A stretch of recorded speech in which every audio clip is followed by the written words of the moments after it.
Mesdames et messieurs, bonjour. Merci de nous rejoindre dans votre édition du 13 juillet. Tout de suite, les titres développés dans votre journal. Le président de la République, Abdelmadjid Tebboune, entame à partir de lundi prochain une visite d'État en République populaire de Chine à l'invitation de son homologue chinois Xi Jinping.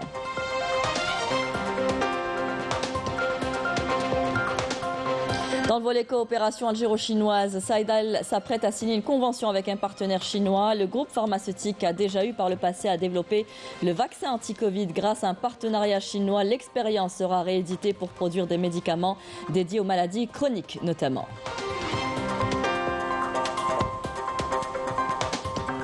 61 ans après son indépendance, l'Algérie poursuit son processus d'édification. Juste après son élection, le président de la République s'est mis à honorer ses engagements avec pour objectif hisser notre pays à la place qui lui sied parmi les pays développés.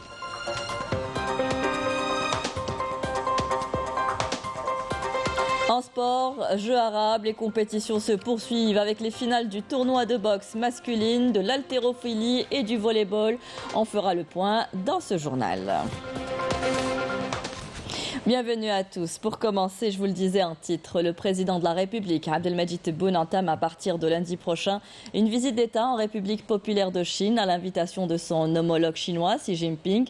C'est ce qu'indique un communiqué de la présidence de la République. La visite intervient dans le cadre de la consolidation des relations solides et enracinées et vise à renforcer la coopération économique entre les deux pays amis. Et dans le volet coopération algéro-chinoise, on vous emmène à l'est du pays. L'unité de production de Saïdal, basée à Constantine, est sur le point de signer une convention avec un partenaire chinois. De quoi faciliter le partage d'expériences entre les deux partenaires et assurer la disponibilité de certains types de médicaments dans le pays. Walid Yousfi. En activité depuis plusieurs années, cette unité de production du groupe Saïdal, basée à Constantine, est spécialisée en biotechnologie. C'est d'ailleurs à partir de cette unité qu'une grande majorité de vaccins anti-Covid a été produite durant la pandémie, un acquis réalisé grâce à un partenariat entre l'Algérie et la Chine. Le groupe Saïdal a déjà eu par le passé une expérience de partenariat avec la Chine en 2021 pour la fabrication du vaccin anti-Covid. C'était d'ailleurs un succès qui nous a permis d'avoir de l'expérience en matière d'analyse biologique. Ça s'est concrétisé notamment grâce à la volonté des pouvoirs publics et la stratégie mise en place pour la production de ce type de vaccin en Algérie.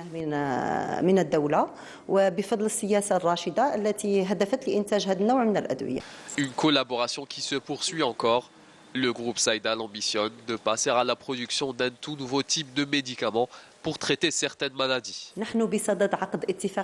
Nous sommes sur le point de signer une convention avec un autre partenaire chinois dans le but de développer des médicaments dédiés entre autres aux maladies chroniques et ce dans l'optique d'améliorer la couverture sanitaire en Algérie et valoriser les relations entre l'Algérie et la Chine. Un partenariat qui sera signé prochainement, de quoi améliorer la prise en charge des maladies chroniques en Algérie et garantir la disponibilité de certains types de médicaments dans le pays. De l'indépendance à une Algérie nouvelle, tel est le titre de la nouvelle étape qu'entreprend la nouvelle ère algérienne qui se veut moderne et forte. Juste après son élection, le président de la République s'est mis à honorer ses engagements envers son pays et ce, en regagnant d'abord la confiance du peuple algérien envers leurs institutions. C'est ce que nous rapporte Amel Esseridir. Les immenses sacrifices consentis par le peuple algérien pour le recouvrement de sa liberté et de sa souveraineté demeureront une source de force pour Le processus d'édification se poursuit à travers d'importantes réalisations dans tous les domaines, sous la conduite éclairée du président de la République, Abdelmadjid Tebboune, pour occuper la place qui lui sied parmi les pays développés. Il est à souligner que l'Algérie compte actuellement plus de 12 millions d'élèves scolarisés et plus d'1,5 million d'étudiants répartis dans plus de 100 universités à travers le pays. En 2023, des dizaines de centres hospitalo-universitaires ont été réalisés, ainsi que plusieurs infrastructures sportives et de développement.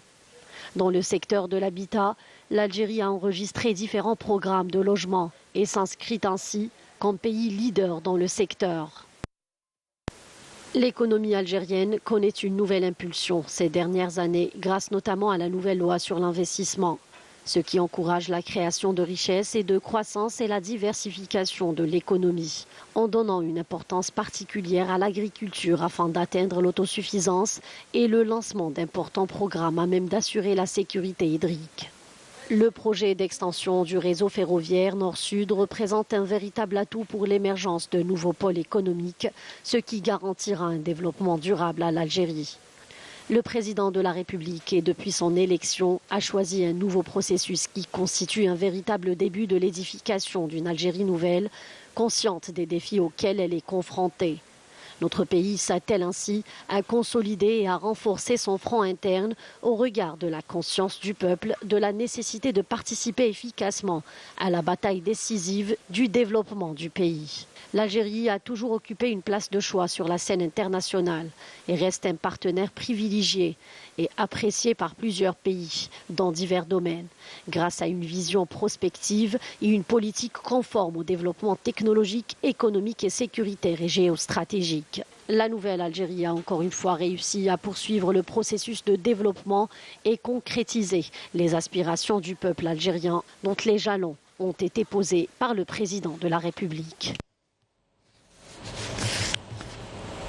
Le sommet africain de l'action pour le climat se tiendra au début du mois de septembre au Kenya, mandaté par le président de la République. La ministre de l'Environnement et des Énergies renouvelables, Faiza Dahleb, a participé à une réunion de haut niveau des chefs d'État et de gouvernements africains tenue hier par visioconférence.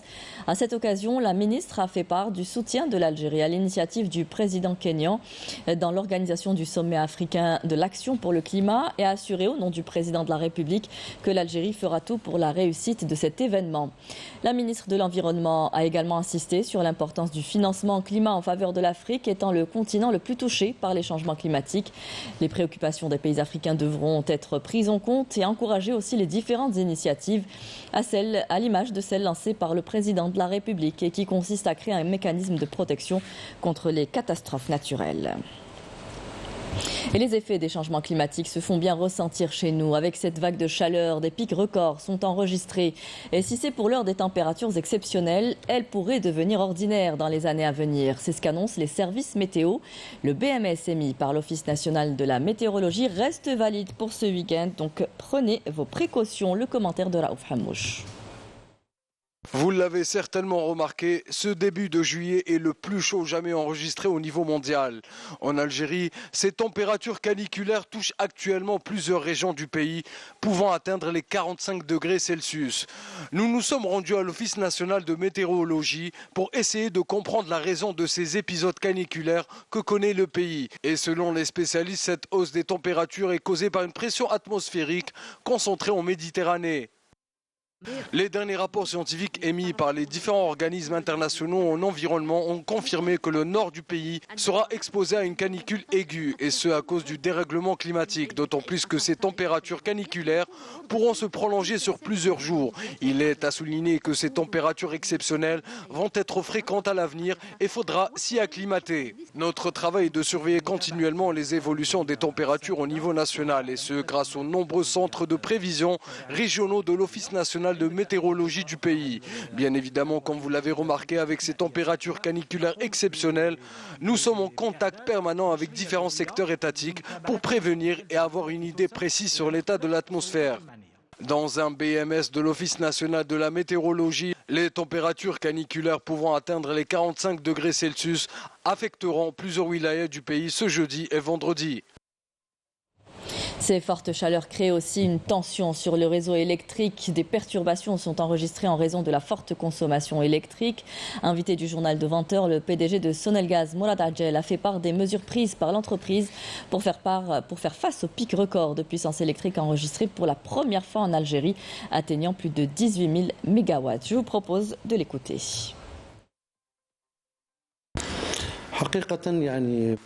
Effectivement, les services de la Sonelgaz ont reçu sur le centre d'appel 3303, connecté au service de dépannage, plusieurs réclamations de citoyens concernant des coupures d'électricité en raison de la surcharge sur les transformateurs.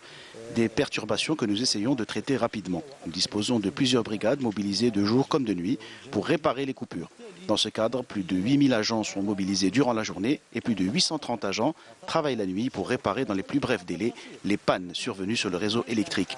Je tiens à rappeler que la consommation d'électricité a enregistré des pics jamais atteints auparavant en raison d'une vague de chaleur exceptionnelle. C'est aussi l'été, le tourisme local revient en force depuis quelques années, mais souvent la demande est plus forte que l'offre. La levée de gel sur les investissements touristiques a permis à la wilaya de Mostaganem de se hisser parmi les wilayas les plus demandées en cette saison estivale. Et la formule qui semble attirer le plus de monde reste le camping familial. Le reportage de Saïda Mayouf. Force est de constater que la saison estivale écoulée a été exceptionnelle à Mostaganem et ce compte tenu de l'intérêt particulier accordé à la relance du camping familial et l'adoption par les familles algériennes de la formule des campings vacances. À ce titre, 17 campings familiaux ont bénéficié d'autorisations exceptionnelles d'exploitation totalisant 5000 lits, contribuant ainsi à contenir le grand flux de vacanciers pour cette saison estivale. صدور التعليمات السيد رئيس الجمهورية رقم 3 المتعلقة برفع القيود عن المشاريع الاستثمارية. La mesure de levée de gel sur les projets d'investissement touristique a permis l'année écoulée d'octroyer des autorisations exceptionnelles d'exploitation pour 15 campings familiaux avec une capacité d'accueil de 4500 lits, générant ainsi 300 postes d'emploi. Cette saison estivale, on a eu 2 campings supplémentaires, ce qui relève le nombre à 17 structures totalisant 5000 lits, ce qui est de bon augure pour cet été. Le camping familial situé à proximité de la plage Ain Brahim, commune Sidi El Akhdar à une 60aine de kilomètres du chef-lieu de Wilaya, avec ses chalets et ses plateformes devant abriter les tentes, ouvre grandes ses portes aux estivants avec toutes les commodités nécessaires au confort et à la quiétude. Un lieu de villégiature par excellence avec un équipement flambant neuf. Je remercie vivement notre président de la République pour cette licence d'exploitation exceptionnelle qui nous a permis d'ouvrir notre camp de vacances après un arrêt de 3 années. Avec 14 chalets et 14 tentes devant abriter jusqu'à 8 personnes, nous tablons sur un nombre très élevé de vacanciers. On a pu créer 12 postes d'emploi en saison basse et 25 en haute saison. أكثر من 15 مليون مصطاف زاروا شواطئ الولاية واللي هي 44 شاطئ مسموح للسباحة. L'année passée a été exceptionnelle en matière de nombre de visiteurs à Mostaganem. 15 millions d'estivants y ont passé leurs vacances. 300 000 rien que dans les établissements hôteliers qui ont affiché complet durant toute la saison estivale. Cette année sera sans nul doute aussi réussie que la précédente, si ce n'est nettement mieux. Avec ses 44 plages autorisées à la baignade, le littoral mostaganémois n'a de cesse d'attirer de nombreux estivants nationaux et étrangers. Et si la barre de 15 millions de vacanciers a été franchie l'année écoulée, pour cette saison estivale, les spécialistes du domaine tablent sur un chiffre nettement supérieur. En somme, Mostaganem n'en finit plus de séduire tout un chacun. À l'étranger, des députés européens dénoncent à Strasbourg le pillage des ressources naturelles du Sahara occidental appartenant à différents courants et pays. Les députés se sont joints à une action tenue hier au siège du Parlement européen pour dénoncer l'inclusion des territoires sahraouis occupés dans la signature d'accords illégaux entre l'Union européenne et le Maroc. Celle-ci se tient une semaine avant l'expiration de l'accord de pêche actuel entre les 27 et le Maroc, élargi illégalement au Sahara occidental. En Espagne, le chef du parti populaire, le PP, promet un retour à la position antérieure de l'Espagne sur le Sahara occidental. Alberto Núñez Feijóo, candidat en puissance au poste de Premier ministre à l'occasion des législatives du 23 juillet, a promis une position basée notamment sur la transparence en cas de victoire. Retour en Algérie. Les compétitions se poursuivent avec les finales du tournoi de boxe masculine, de l'haltérophilie et du volleyball. On fait tout de suite le point avec Sid Ahmed Bouraïb.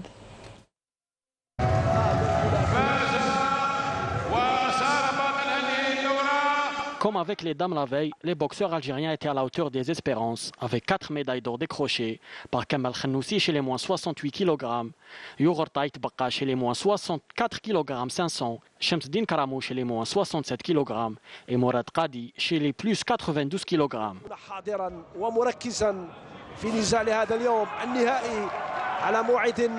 Du côté de Bourj el-Kifan où se déroulent les épreuves d'haltérophilie, Fatma Zohra Al-Ghouati a décroché l'or dans l'épreuve de l'épaulé jeté et l'argent à l'arraché.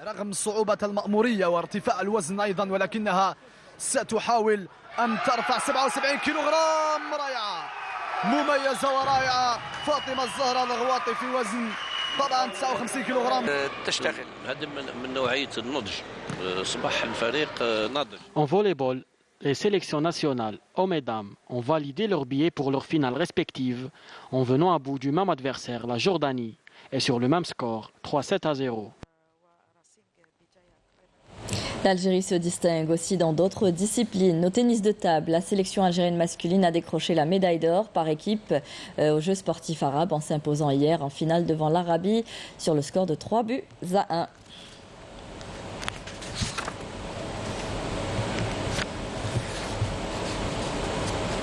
La sélection algérienne de fleuret féminin a décroché la médaille d'or des Jeux sportifs arabes en s'imposant hier en finale devant la Tunisie sur le score de 45 touches à 41. L'escrime algérien boucle ainsi sa participation aux Jeux sportifs arabes avec une moisson de 9 médailles, 5 en or, 1 en argent et 3 en bronze. Et l'équipe nationale algérienne de football sera fixée aujourd'hui sur ses adversaires aux éliminatoires de la Coupe du Monde 2026 à l'occasion du tirage au sort prévu cet après-midi à partir de 16h à Abidjan. L'équipe nationale, 33e au dernier classement de la FIFA et 3e nation africaine, sera placée dans le chapeau 1. Pour une première fois dans l'histoire de la Coupe du Monde, 48 équipes seront présentes à la phase finale contre 32 lors des dernières éditions. Une page culture, retour sur le Festival international du Malouf dans sa 11e édition. De grands noms du Malouf d'Algérie et de 5 autres pays du pourtour méditerranéen seront au rendez-vous. Cet événement culturel très attendu dans la ville des Ponts revient après 6 années d'interruption. Les détails avec Mrim Damis. Suspendu depuis 6 ans, le Festival international du Malouf marque cette année son grand retour sur le devant de la scène constantinoise, au grand bonheur des amateurs de ce genre musical. La soirée inaugurale a été animée par l'orchestre de Salim Fergani. Malouf pour nous c'est le premier pont. C'est magnifique, l'événement est très bien organisé. C'était magnifique, une soirée bien, les gens sont bien والملوف هو يجري في دمنا احنا ما نقدروش نعيشوا بلا به. Sous le slogan « Le Malouf, citadelle de Constantine et son école éternelle ». Cette 11e édition a pour objectif de transmettre aux jeunes générations cet héritage musical ancestral et à réhabiliter et valoriser le patrimoine culturel matériel et immatériel national. Le public apprécie ce style musical qui fait partie de notre patrimoine. Le public est connaisseur, il chante avec nous les chansons du répertoire connu. Ce style musical continue d'enchanter tous ceux qui l'écoutent. Nous sommes très heureux, on a partagé un moment magique avec le public. Cette édition coïncide avec les Jeux sportifs arabes, donc elle se veut une occasion pour mettre en avant notre culture. Il existe d'autres manifestations de ce genre que nous souhaitons relancer.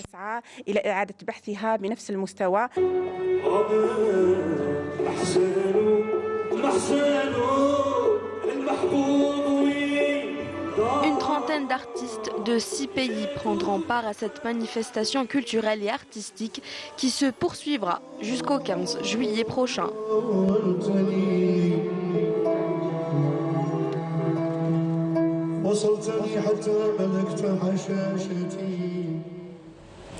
Du 4e art pour finir, la 2e édition des Journées du théâtre méditerranéen à Oran se poursuit. Plusieurs jeunes Oranais amoureux des planches améliorent leur jeu en prenant part à des ateliers de formation encadrés par des professionnels italiens.